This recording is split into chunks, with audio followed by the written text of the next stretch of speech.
Hello, I'm Chris Moyer, and this is a Zpryme Now special report. The coronavirus pandemic has spread rapidly around the globe in the last month, with tens of thousands of cases being reported every day. It is impacting every facet of life. To understand the public and personal health implications, we are joined by Dr. John Whyte, the Chief Medical Officer for WebMD. Dr. Whyte, thank you so much for joining us today. Thank you for having me.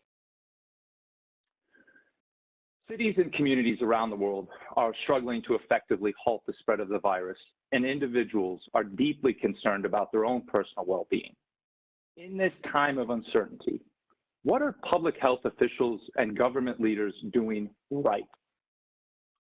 And that's a good way to start because we hear a lot of doom and gloom. What I think we're doing right are we're using proven public health strategies that work to reduce epidemics and control pandemics. And what are those? Those are appropriate hygiene, hand washing. We've been talking a lot about cleaning surfaces, disinfecting surfaces, two slightly different things. We're really have enacted finally social distancing, which is an important element of 6 feet or really 2 arm lengths. People often, aren't good measures of distance. And then really thinking about a longer term strategy of vaccine development, which we know is 18 months away under the best of circumstances.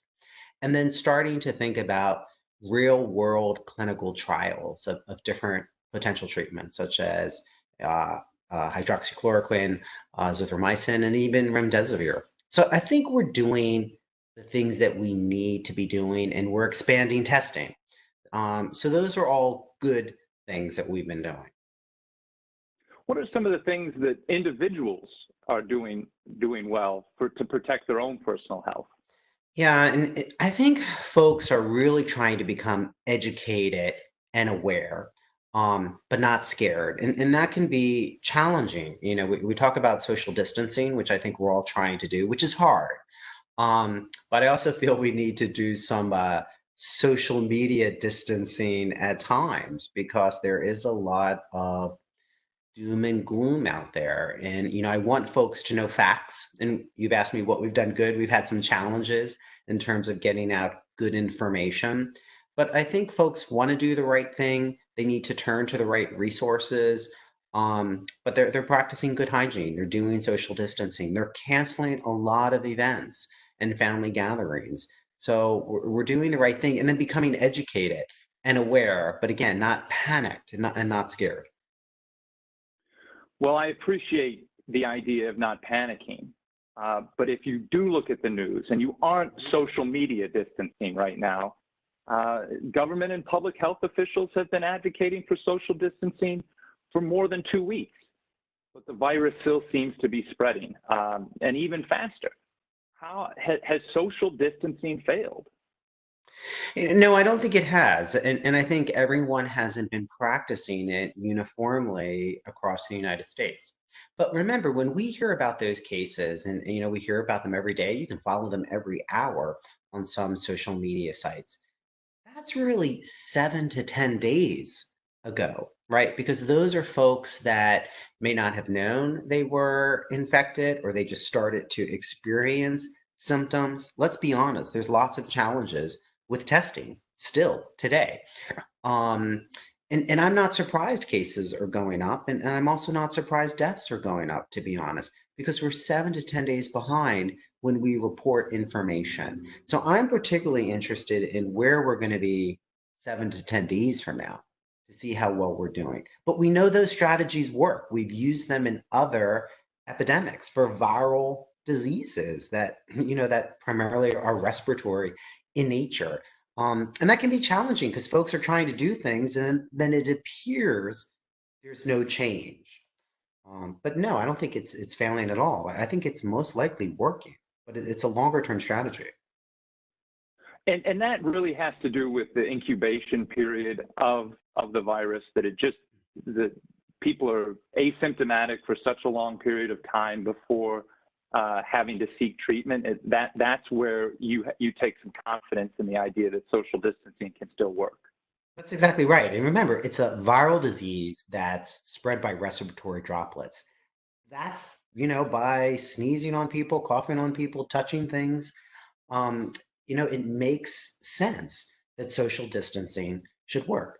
It'd be different if we had effective treatments that we know work or we have a vaccine, but we don't. So, what can we do? A growing list of states. 150 million Americans right now are experiencing some type of shelter-in-place order. Is that necessary to really flatten the curve? Absolutely. We can look to see what other countries have done and then how their slope is changing, particularly, in China as well as in, South Korea. So, I mean, we have a limited armamentarium of what we can do when we don't have known effective treatments and vaccines. So, again, that's the way that you're going to protect yourself, protect your family, and also protect your community. I mean, the reality is we know that more than 80% of folks are going to be okay if they develop coronavirus.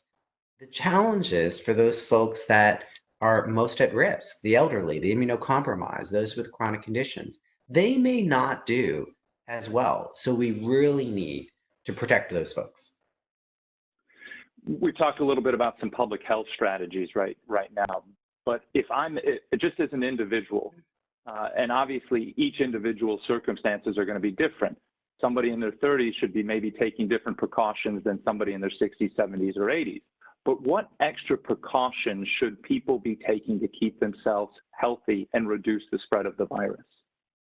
Actually, I think the precautions right now are pretty much the same for everyone. Some folks might need to be more vigilant because remember, you could be 30 years old and doing great and healthy and you get it, but you spread it to your elderly grandmother or grandfather. They're not going to do as well. So it's still all about that proper hygiene of hand washing, the disinfectant and cleaning surfaces, the social distancing, and really doing as best as you can. Control what you can control and know your own risk. I think we're going to start hearing more about risk stratification mitigation strategies, those that are most at risk, what more can we do? But also look at where we're seeing a lot of sheltering in place in those communities that have the most spread, because we want to stop that. Otherwise, how is it going to stop? We don't want to say just let people get infected and, the strongest will survive. That's not how it works. So I know it's hard for people to have this social distancing while trying to prevent social isolation. But that's what's going to save people's lives. Maybe not yours and mine, but maybe someone who's immunocompromised or who's elderly.